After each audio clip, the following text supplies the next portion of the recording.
Jean-Pierre, qu'est-ce qui t'a pris de t'attaquer à l'une des œuvres les plus emblématiques de la littérature mondiale? Tu as mis la barre très haut avec Don Quichotte. C'est-à-dire que je me suis dit, si je ne le fais pas maintenant, ça va être très difficile de le faire plus tard. Donc, tant qu'il me reste encore un petit peu d'énergie, d'abord, je voulais toucher à cet univers des objets. J'en ai toujours un peu utilisé, mais pas comme ça. Donc, on a eu la chance d'avoir des gens magnifiques autour de nous, d'avoir Marzia, qui a travaillé à un très haut niveau de ce point de vue-là, qui nous a fait des stages, qui nous a appris les choses, qui nous a fait rentrer là-dedans aussi, sans que...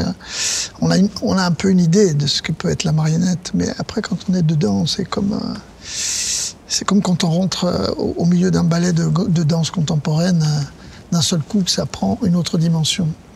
Tu parlais de danse, justement, c'est un théâtre très visuel que tu proposes une fois de plus, mais alors qui prend encore une autre dimension là. On le verra avec Marzia et avec Alice tout à l'heure qui seront nos invités. Il te fallait de la danse, il te fallait du chant, bien sûr, il te fallait ce décor qui est un élément très important. On dit de toi que tu es perché dans cette création, mais tu l'es réellement sur le plateau. Tu es là-haut. Tu es là-haut parce que tu campes, en plus de la réalisation de ce travail, le rôle de Cervantes, de l'auteur. Perché, et tu me disais tout à l'heure, hors antenne, un peu comme Victor Hugo.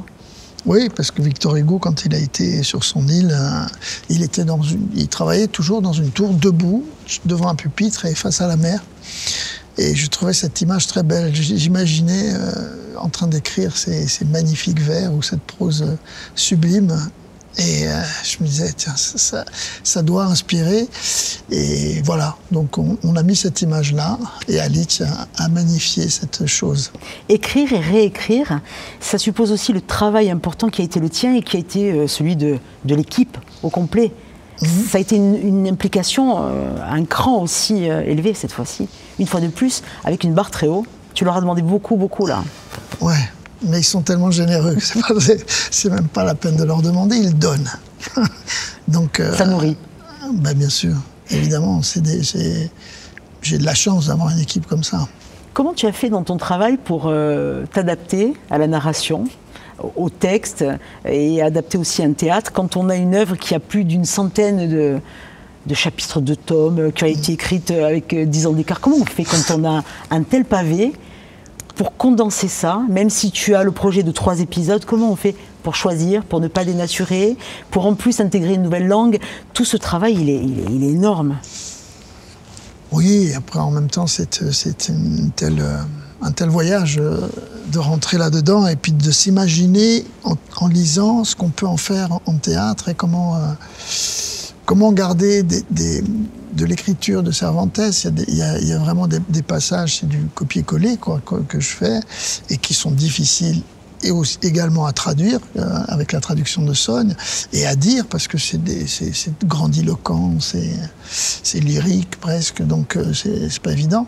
Et puis après, comment faire des scènes qui vont raccrocher tout ça, qui vont se mélanger en essayant de voir un peu l'état d'esprit.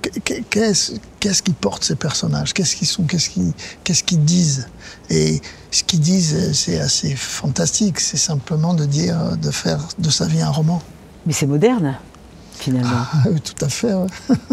Oui, je crois que c'est 400 ans et c'est actuel. C'est les grands auteurs qui sont comme ça. Il y a quelques auteurs qui traversent les siècles. Et ce qui est bizarre aussi, c'est que quand ils traversent ces siècles, chaque siècle a sa lecture. Quand c'est écrit à l'époque de Cervantes, tout le monde se bidonnait, c'était rigolo pour tout le monde. Dans toutes les cours, ils avaient ça et ils riaient avec ça. Et qu'on arrive au 19e siècle, ça devient le héros romantique, parce qu'on est en plein romantisme. Et puis après, au 20e et au 21e, on commence à avoir une espèce d'analyse un peu psychanalytique qu'on va développer dans les autres épisodes plus que dans celui-là, mais qui est la lecture de l'époque. Et c'est ce qui marque les grandes œuvres, c'est-à-dire qu'elles restent, et c'est la lecture des gens qui les modernise, tout simplement.